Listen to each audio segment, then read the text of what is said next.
নমস্কার, আমি সায়নী। সাহিত্য সাসপেন্সের আরেকটা নতুন পর্বে আপনাদের স্বাগত জানাচ্ছি। শুরু করছি আজকের গল্প, লেখক বিভূতিভূষণ বন্দ্যোপাধ্যায়ের লেখা তারানাথ তান্ত্রিক, এপিসোড 8।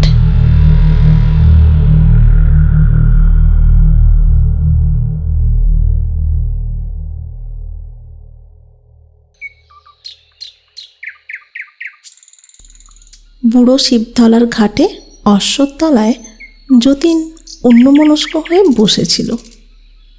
পুষ্প মাঝে মাঝে কোথায় যায় আজও বেরিয়েছে। তার নানা কাজ কোথায় কখন ঘোরে পুষ্পকে যতীন খানিকটা বোঝে, খানিকটা বোঝেও না। পুষ্পের ভালোবাসায় সেবা যত্নে তার বহুদিনের বুভুক্ষ প্রাণ তৃপ্ত হয়েছে বটে, কিন্তু সঙ্গিনী হিসেবে যতীনের মনে হয় পুষ্প অনেক উঁচু। সে পুষ্পকে ভালোবাসে, শ্রদ্ধা করে, এমনকি কিছু কিছু ভয়ও করে। তার সঙ্গে কিন্তু মন খুলে কথা বলা যায় না, বলতে চাইলেও মুখে অনেকটা আটকে যায়। এমন সুখ, শান্তি, আনন্দের মধ্যেও যতীন নিজেকে খানিকটা একা মনে না করে পারে না। আশা, আজ যদি আশা, এই সব সুন্দর দিনে সুন্দর প্রাকৃতিক দৃশ্যের মধ্যে বসে আশারই কথা মনে হয়। আরও মনে হয় সে বড় হতভাগিনী। তার এত ভালোবাসা আশা বোঝেনি। আশা যদি বুঝতো, তার মূল্য দিত, হতভাগিনী নিজেই কত তৃপ্তি পেত। তার ইচ্ছে হয় যখন তখন আশার কাছে যায়, কিন্তু পুষ্প তাকে যেতে দেয় না। এর কারণ যতীন জানত না। আশার জীবনের অনেক ব্যাপার পুষ্প যা জানে যতীন তা জানে না। পাছে সেসব দেখলে যতীনের মানসিক যন্ত্রণা বেড়ে যায়, সেজন্যে পুষ্প প্রাণপণে সেসব জিনিস ওর দৃষ্টি থেকে লুকিয়ে রাখতে চায়। যার কোনো প্রতিকার করবার ক্ষমতা নেই, তা ওকে জানতে দিয়ে কোনো লাভ নেই। যতীন জানত আশা খেয়ালের বশে অভিমান করে বাপের বাড়ি গিয়ে উঠেছিল এবং অভিমানের দরুনই তার সঙ্গে দেখা করেনি। তার নিষ্ঠুরতা সেও অভিমান প্রসূত। আশার চরিত্রের আসল দিক পুষ্প কত কৌশলে ঢেকে রেখেছে যতীনের কাছ থেকে, তা একমাত্র জানতেন যতীনের মা। পাছে ওর চোখেও সেসব ধরা পড়ে যায়, এই ভয়ে নিজের সঙ্গে না নিয়ে যতীনকে একা আশার কাছে যেতে দিত না। যতীনের একা যাবার প্রবল ইচ্ছা সত্ত্বেও একা পৃথিবীতে যেতে সে তেমন সাহস পায় না। একদিন যাবার চেষ্টা করে খানিকটা গিয়েছিল। হঠাৎ মধ্যপথে কে যেন ওকে চৌকো কাঠের বাক্সের আকারের ঘর তৈরি করে তার মধ্যে বন্দি করবার চেষ্টা করতে লাগলো। ও এগিয়ে যায়, একটা ঘর ছুঁড়ে বার হয়, আবার সামনে ওই রকম কিউব দিয়ে সাজানো ঘর আর একটি তৈরি হয়। সেটা অতি কষ্টে পার হয়, তো আরেকটা, দ্বিতীয় স্তরের অপেক্ষাকৃত স্থূল অথচ অত্যন্ত নমনীয় বস্তুপুঞ্জের ওপর ওর নিজের চিন্তাশক্তি কাব্য করে আপনা আপনি এরকম কিউব সাজানো দেয়ালের বেড়াজাল সৃষ্টি হচ্ছিল। চিন্তা, সংযম বা পবিত্রতা অভ্যাস না করলে এইসব নিম্ন স্তরে যে ওরকম হয় তা যতীনের জানা ছিল না। যতীন যত ভয় পায় ততই তার মনের বল কমে যায়, ততই সে নিজের সৃষ্টি কিউব রাশির মধ্যেই নিজেই বন্দী হয়।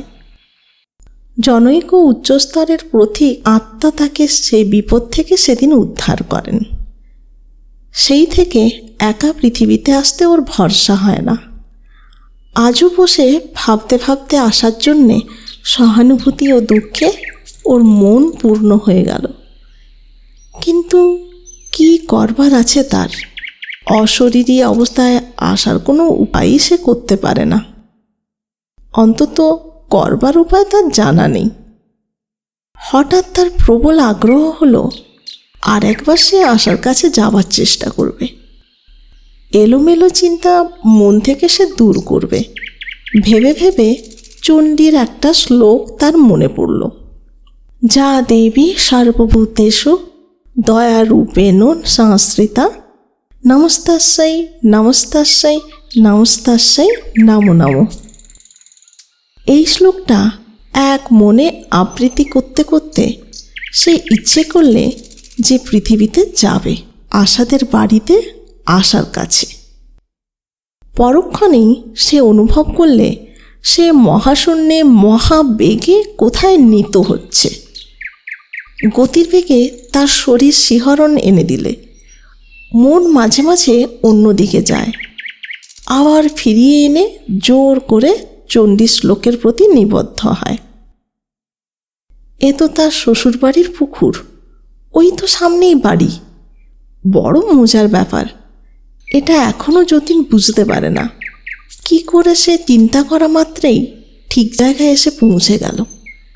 এরোপ্লেন যারা চালায় তাদের তো দ্বিভুল হয়, কত বিপাকে বিঘরে কষ্ট পায়, কিন্তু কি নিয়ম আছে এ জগতে যে জনৈক অজ্ঞ আত্মা শুধুমাত্র চিন্তা দ্বারা গন্তব্যস্থানে এসে পৌঁছায়।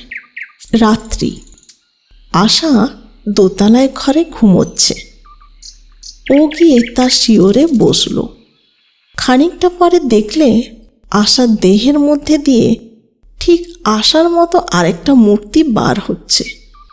যতীন শুনেছিল গভীর নিদ্রার সময় মানুষের সূক্ষ্মদেহ তার স্থূলদেহ থেকে সাময়িকভাবে বার হয়ে ভূর্বলোকে বিচরণ করে, কিন্তু আশার এই সূক্ষ্মদেহ দেখে যতীন বিস্মিত ও ব্যথিত হয়ে গেল। কি জ্যোতিহীন, শ্রীহীন, অপ্রীতিকর মেটে সিঁদুরের মতো লাল রঙের দেহটা। চোখ অর্ধ নিমীলিত, ভাবলেশহীন, বুদ্ধিলেশহীন। একটু পরে সে দেহের চক্ষু দুটির দৃষ্টি যতীনের দিকে স্থাপিত হলো, কিন্তু সে দৃষ্টিতে এমন কোনো লক্ষণ নেই যাতে যতীন বুঝতে পারে যে আশা ওকে চিনেছে বা ওর অস্তিত্ব সম্বন্ধেও সচেতন হয়েছে। যেন মুমূর্ষ লোকের চোখের চাউনি, যা কিছু বোঝে কিছু বোঝে না, চেয়ে থাকে অথচ দেখে না। যতীন ভুবর লোকের অল্পদিন সঞ্জাত সামান্য অভিজ্ঞতা থেকে বুঝতে পারলে আশার সূক্ষ্মদেহ অত্যন্ত অপরিণত এবং আদৌ উচ্চস্তরের উপযুক্ত নয়। সে জিজ্ঞেস করলে, আশা, কেমন আছো? আমায় চিনতে পারো? আশার চোখে মুখে এতটুকু চৈতন্য লাগল না, সে যেন ঘুমোচ্ছে। যতীন চতুর্থ স্তরে যেমন অবস্থায় পড়েছিল, আশার ভুবর লোকে অতি নিম্ন স্তরেই সেই অবস্থা। এখন ও যদি পৃথিবীর স্থূল দেহটা হারায়, এ লোকে এসে মহা কষ্ট পাবে, কারণ যে দেহটা নিয়ে এ লোকের সঙ্গে কারবার, সে দেহটাই ও তৈরি হয়নি। সদ্যপ্রসূত অন্ধ বিড়াল ইঁদুর ধরবে কেমন করে? অর্থাৎ আশা অতি নিম্ন শ্রেণীর আত্মা। যতীন আরও কয়েকবার নিজের অস্তিত্ব সম্বন্ধে আশাকে সচেতন করবার বৃথা চেষ্টা করে ব্যথিত মনে পৃথিবী থেকে বিদায় নিল। সেদিনই বুড়ো শিবতলার ঘাটে গঙ্গার ধারে এক ব্যাপার ঘটল। পুষ্প ও যতীন দুজনে নিজেদের বাড়ির সামনে বাগানে বসে গল্প করছে। যতীন পুষ্পকে পৃথিবীতে যাওয়ার কথা কিছুই বলেনি, তবুও পুষ্প সব ব্যাপার জানে। পাছে মনে কষ্ট পায় এই জন্যে যতীনকে সে বলেনি যে সে জানে। হঠাৎ আকাশের এক কোণে নীল উজ্জ্বল আলো দেখা গেল। গঙ্গার এপার ওপার ওদের বাড়ি, ঘর, বাগান, বুড়ো শিবতলার ঘাট, এমনকি ওপারের শ্যামাসুন্দরীর ঘাট পর্যন্ত সে আলোয় উদ্ভাসিত হয়ে উঠল। পুষ্প শশব ব্যস্তে দাঁড়িয়ে উঠে বললে, দেখো দেখো, কোনো দেবতা হচ্ছেন, চেয়ে দেখো। পরক্ষণেই যতীনের মনে হলো একটা বিরাট প্রজ্বলন্ত উল্কা তাদের বাড়ির অদূরে উন্মুক্ত বনজ লিলির ঝোপের ধারে এত প্রখর আলো বিকাশ করে এসে পড়ল যে দুজনেরই চোখ ধাঁধিয়ে গেল তার তীক্ষ্ণ উজ্জ্বল তীব্রতায়। ওরা আশ্চর্য হয়ে ছুটে গিয়ে দেখলে যে এক মহা জ্যোতির্ময় দেহধারী পুরুষ ঝোপের ধারে বসে পড়েছেন। অমন মহিমময় শ্রী যে পৃথিবীর মানুষের হয় না তা দুবার দেখে বুঝতে হয় না। দুজনেই বিস্ময়ে ভয়ে আড়ষ্ট হয়ে দূরে থেকে চেয়ে দেখছে। এমন সময় দেবতার নিকট দেখে পুষ্পের নিকট পর্যন্ত একটা ম্যাজেন্টা রঙের আলো চওড়া শিখা সাপের মতো কুটিল বক্র আকৃতি ধরে একবার খেলে গেল। একটা বড় 10 ব্যাটারির টর্চের আলোকে যেন একবার টিপ তখনই বন্ধ করলে। পুষ্প বললে, এটা কি? অতি উচ্চ শ্রেণীর দেবতাদের বিদ্যুতের ভাষা। পঞ্চম স্তরে সেই আত্মার কাছে পুষ্প কথা শুনেছিল। পুষ্প বুঝলে এটা কি? অতি উচ্চ শ্রেণীর দেবতাদের বিদ্যুতের ভাষা। পঞ্চম স্তরে সেই আত্মার কাছে পুষ্প কথা শুনেছিল। তিনি বলেছিলেন, ঊর্ধ্বতন লোকের নবম ও দশম স্তরের ওপরেও যেসব উচ্চস্তর, সেখানে দেব বিবর্তনের জীবেরা বাস করেন। মানুষের সর্বপ্রকার ধারণা, অতীত, তাদের ক্রিয়াকলাপ, তাদের সে বিরাট জীবনের সম্বন্ধে পৃথিবীর লোকই বা কী, সাধারণ প্রেতলোকের আত্মারই বা কী, কোনো খবর জানে না। মুখের ভাষায় তারা কথা বলেন না। তাদের প্রকাশের ভঙ্গি সম্পূর্ণ স্বতন্ত্র। আগুনের বা বিদ্যুতের ভাষায় চলে তাদের কথাবার্তা। পুষ্প হাত জোড়ো করে নীরবে দাঁড়িয়ে রইল। পুনরায় মহা ব্যস্ত ও ক্ষিপ্র আর একটা তীব্র বিদ্যুৎ শিখা ওকে এসে স্পর্শ করতেই ওর মনের মধ্যে চিন্তায় এই প্রশ্ন জাগল, আমি কোথায়? দেবতাকে দেখা যায় না, তাঁর স্থানে শুধু একটা আলোর মণ্ডলী পরিদৃশ্যমান। পুষ্প বললে, দেব, আপনি পৃথিবীর আত্মিক লোকে? আবার বিদ্যুতের শিখা। পুষ্পের মনে পুনরায় প্রশ্ন জাগল, পৃথিবী কি? পুষ্প বললে, পৃথিবী একটা ক্ষুদ্র গ্রহ, সূর্যের চারিদিকে ঘোরে। পুষ্পের এ কথাগুলো কিভাবে দেবতা বুঝলেন পুষ্প জানে না। বোধহয় এ উত্তরগুলো চিন্তারূপে দেবতার নিজের মনে জেগেছিল। পৃথিবীর ভাষায় অনুবাদ করলে দুজনের কথাবার্তা খানিকটা নিম্নোক্ত রূপ দাঁড়ায়।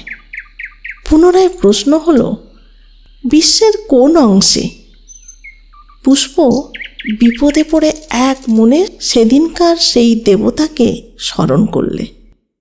এসব প্রশ্নের উত্তর দেওয়া তার সাধ্যের অতীত। আশ্চর্যের উপর আশ্চর্য। সেখানকার সেই শৈল শিখরা রূঢ় দেবতা তখনই তার সম্মুখে তার জ্যোতির্ময় দেহ নিয়ে আবির্ভূত হলেন। পুষ্প প্রণাম করে বললে, দেব, আমি সামান্য মানবী। উনি যে প্রশ্ন করছেন আমি তার কি উত্তর দেব? আমায় বিপদ থেকে উদ্ধার করুন। তারপর সে দ্বিতীয় দেবতাটির পানে কৃতজ্ঞতা ও বিস্ময়পূর্ণ দৃষ্টিতে চেয়ে রইল। তিনি সেদিন বলেছিলেন বটে, স্মরণ করলেই আমি আসব। পুষ্প এ কথা বিশ্বাস করেনি। সে মহা অপরাধী দেবতার কাছে ছি ছি, কি অবিশ্বাসী তার আত্মা। কিন্তু এ চিন্তা চাপা পড়ে গেল। আর এক আশ্চর্য ব্যাপারে দুই দেবতার মধ্যে যেন তীব্র বিদ্যুৎ শিখার ক্ষিপ্র আদান প্রদান চলছে। পৃথিবীর কোনো ঘটনার উপমা দ্বারাই তার স্বরূপ বোঝানো যাবে না। দুখানা বড় যুদ্ধ জাহাজ যেন পরস্পরের ওপর তীব্র হাইড্রোজেন আলোর সার্চলাইট বিক্ষেপ করছে। দুই বিরাট দেবতার কথাবার্তা চলছিল। পরে এই কথাবার্তা পৃথিবীর ভাষায় অনুবাদ করে পুষ্পের দেবতা বন্ধু তাকে যা বলেছিলেন তা এইরূপ। পুষ্পের দেবতা বন্ধু বিস্মিত হয়ে জিজ্ঞেস করলেন, আমার অভিনন্দন গ্রহণ করুন। আপনি কে দেব? আগন্তুক দেবতা বললেন, আমি কোথায় আগে বলুন? পৃথিবীর আত্মিক লোকে। পৃথিবী কি?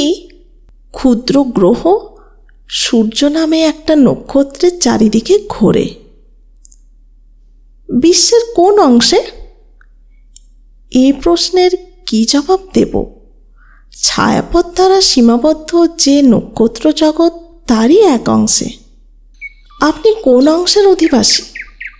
এর উত্তরে আগন্তুক দেবতা বললেন, আমার কথা শুনে হয়তো আপনি বিশ্বাস করবেন না, আমি বহু বহু দূরের অন্য নক্ষত্র জগতের অধিবাসী। আমি বহু কোটি বৎসর পূর্বে ভ্রমণে এবং নতুন দেশের আবিষ্কারে বেরিয়েছিলাম। আমার চৈতন্য যতদিন হয়েছে আমার মনে এক অদম্য পিপাসা ছিল বিশ্বের প্রত্যন্ততম সীমা আবিষ্কার করব। কি কি নতুন দেশ এতে আছে দেখব। এত কাল ধরে বেগবান বিদ্যুতের অপেক্ষায়ও দ্রুততর গতিতে শুধু শূন্যে বেরিয়ে বেড়াচ্ছি।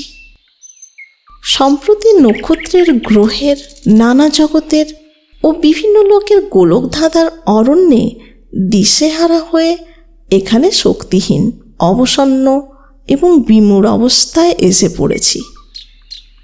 নক্ষত্র ও বস্তুজগৎ এখানে এত বেশি কেন? এ দুটি প্রাণী কোথাকার লোক?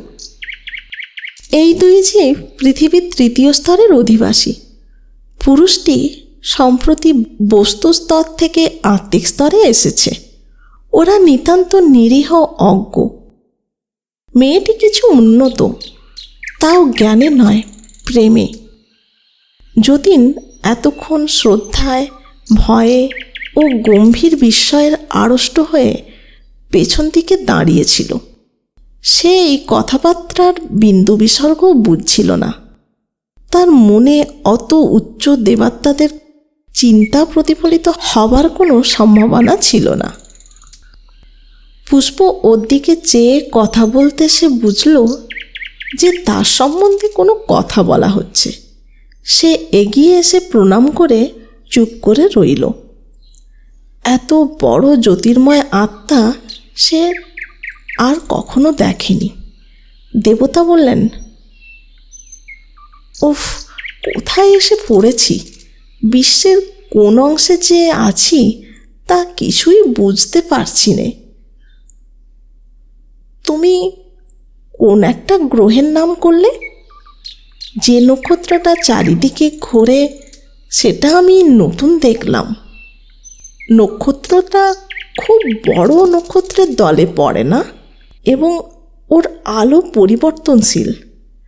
আমি বার কয়েক ওর আলোকে বাড়তে কমতে দেখেছি। ওর নাম কি বললে? সূর্য?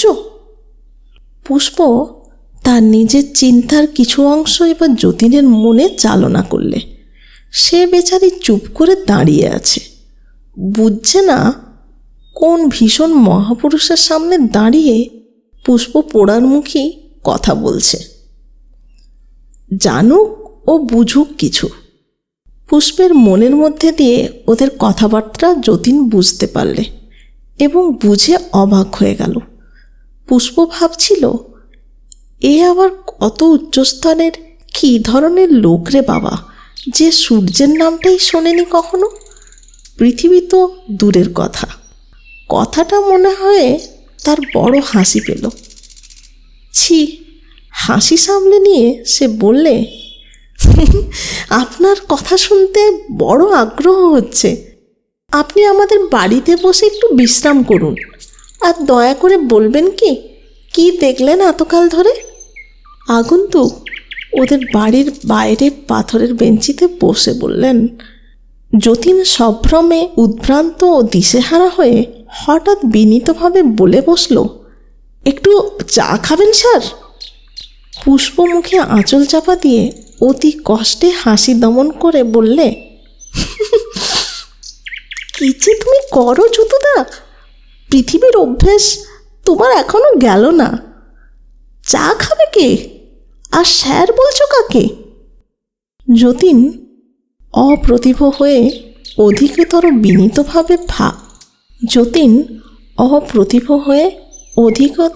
বিনীত ভাব ধারণ করলে। এই দুই নবদৃষ্ট আত্মার কাণ্ড দেখে আগন্তুক দেবতার মন কৌতুকে ও আনন্দে পূর্ণ হয়ে উঠল। কোথাকার জীব এরা, অথচ দেখো কি সুন্দর হাসে। মহেশ্বরের বিচিত্র সৃষ্টি শুধু বিরাটতার দিক থেকেই নয়, আধ্যাত্মিক সৌন্দর্যেও এর কি রহস্যময় মূর্তি। এরা কেন হাসছে, কি নিয়ে কথা বলছে, তা কেন বুঝতে পারছিলেন না। আর একটা কথাও তিনি বোঝেননি, তাই এখন পুষ্পকে প্রশ্ন করলে, গ্রহের জড়লোক আর আত্মালোক কি বলছো? বুঝতে পারলাম না তো, কি সেটা? পুষ্প বললে, প্রভু, আমরা যখন পৃথিবীতে জন্মগ্রহণ করি তখন আমাদের দেহ অন্য পদার্থ দিয়ে তৈরি হয়। সে দেহ স্থূল, সেখানকার সব জিনিসই সেই ধরনের স্থূল পদার্থে গড়া। তারপর একটা সময় আসে যখন সেই স্থূল দেহটা নষ্ট হয়ে যায়, তখন আমরা এই আত্মিক লোকে আসি। কেন প্রভু, আপনি কি এ জানেন না? দেবতা বললেন, শুনেছি বটে, এমন হয়। কোনো কোনো গ্রহে জীবের ক্ষেত্রে আমরা অভিজ্ঞতা নিই। আমায় সেখানে একবার নিয়ে যাবে, তোমাদের এই পৃথিবী গ্রহের জড়লোকে? কিন্তু সেখানে আপনি যেতে পারবেন দেব, অত স্থূল রাজ্যে? দেবতা হেসে বললেন, হা হা হা, আমি পথিক, কত বিরুদ্ধ ভাবের মধ্যে দিয়ে চলা অভ্যেস করতে হয়েছে আমাকে, তবেই বিশ্ব ভ্রমণ করা সম্ভব হয়েছে। নইলে তোমাদের এই যে যাকে বলছো আত্মিক লোক, এখানেই কি আমি আসতে পারতাম? জড়বস্তুর নিবিড় প্রকাশ আত্মার ক্ষেত্রে আমি দেখেছি অন্য অনেক গ্রহে। চলো যাই।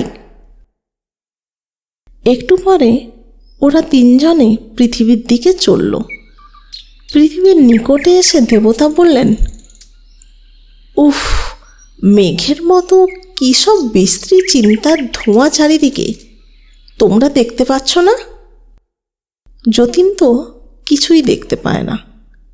পুষ্প জানে পৃথিবীর মানুষের পাপের ও দুঃখের নানা রকম চিন্তার মেঘ পৃথিবীর বায়ুমণ্ডলে জমা হয়ে মাঝে মাঝে পৃথিবীতে যাতায়াতের সময় তাকে কষ্ট দিয়েছে। তবুও সে পৃথিবীরই জীব, তার ততটা কষ্ট হয় না যতটা ইনি পাবেন।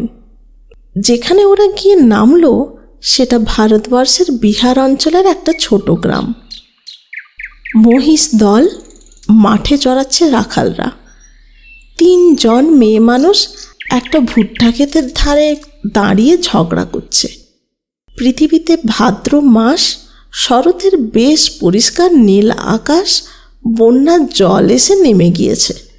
গ্রামের মধ্যে গৃহস্থ বাড়ির উঠানে পচা কাদা একটা বাড়িতে মকাইয়ের মধ্যে জল ঢুকে মকাইয়ের দানা পচিয়ে ফেলেছে বলে বাড়ির মেয়েরা মকাইগুলো নামিয়ে ঝাড়ছে।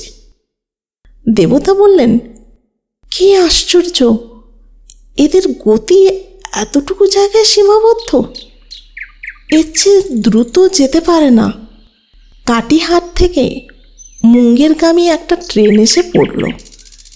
দেবতা বিস্ময়ের সুরে বললেন, ব্যাপারটা কি? মানুষে ওই গাড়িটা তৈরি করেছে, ওকে বলে রেলগাড়ি। খুব জোরে মানুষকে এক জায়গা থেকে আরেক জায়গায় নিয়ে যায় প্রভু।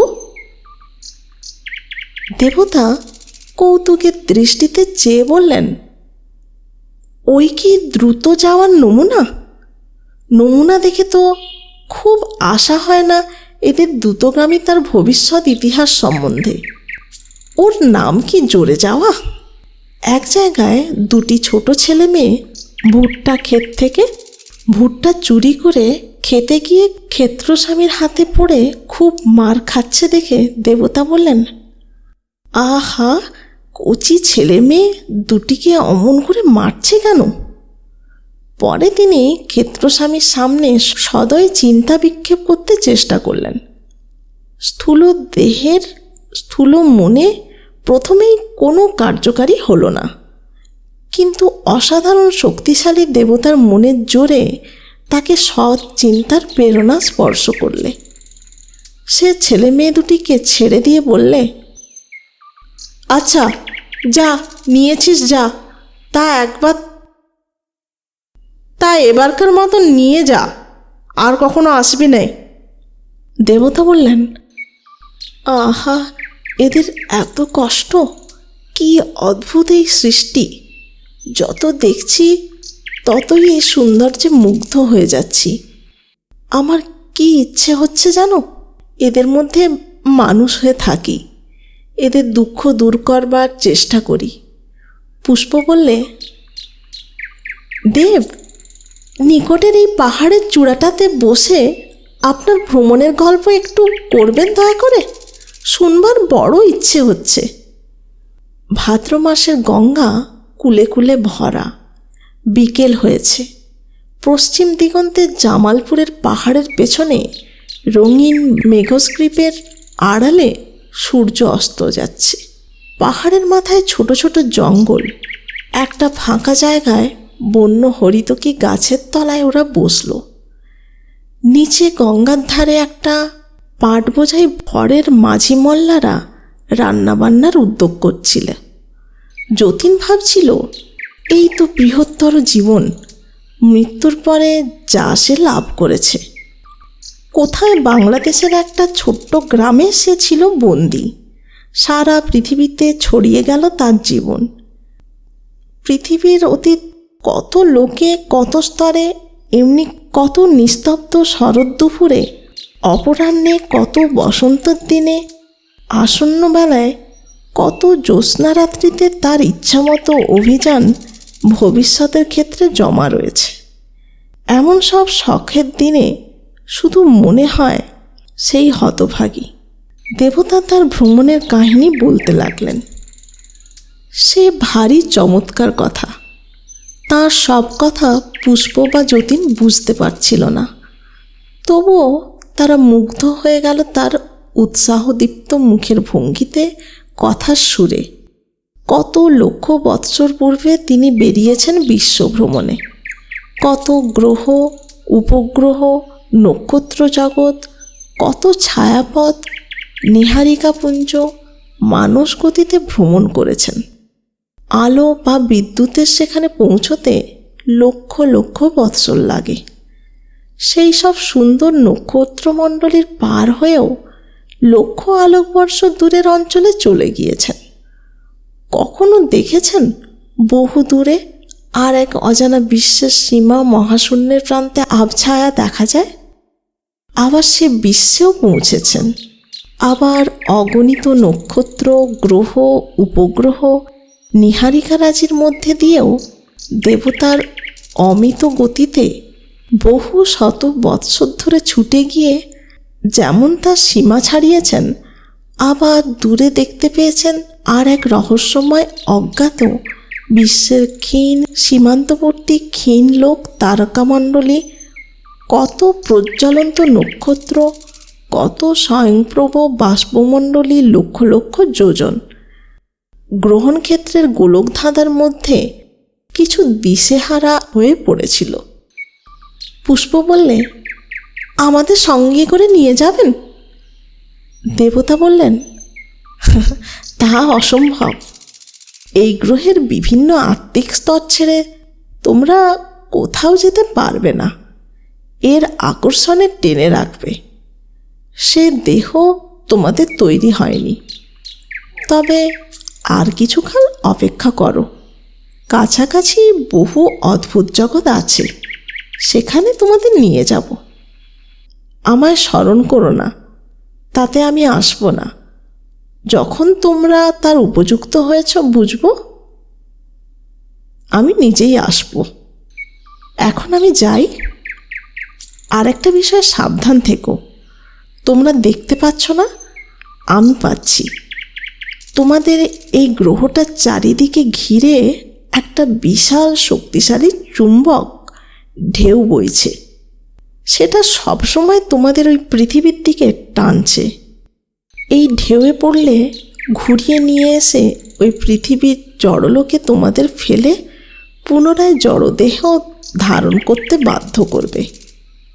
এটাকে পুনর্জন্মের ঢেউ বলা যেতে পারে। খুব সাবধান। বিশ্বের সীমা আবিষ্কার করবার যার আগ্রহ, সে যেন ক্ষুদ্র গ্রহের স্থূল স্তরে আবার স্থূল জড়দেহ ধারণ করে। পুষ্প ও যতীন দুজনে প্রণাম করলে। পুষ্প বললে, আবার যেন আপনার দেখা পাই দেব। পর মুহূর্তে দেবতা অন্তর্হিত হলেন। পুষ্প বললে, দেখলে তো, শুনলে? ওই সেই চুম্বকের ঢেউ। আমাকে এক দেবতা বলেছিলেন অনেক দিন আগে, তোমাকে একবার পঞ্চম স্তরে নিয়ে যেতে যেতে বিপদে পড়েছিল, তুমি অজ্ঞান হয়েছিলে, মনে আছে? সেইবার তার সঙ্গে দেখা। সঙ্গে থাকুন, শুনতে থাকুন। আগামী পর্ব আসছে আগামী সপ্তাহে। নমস্কার।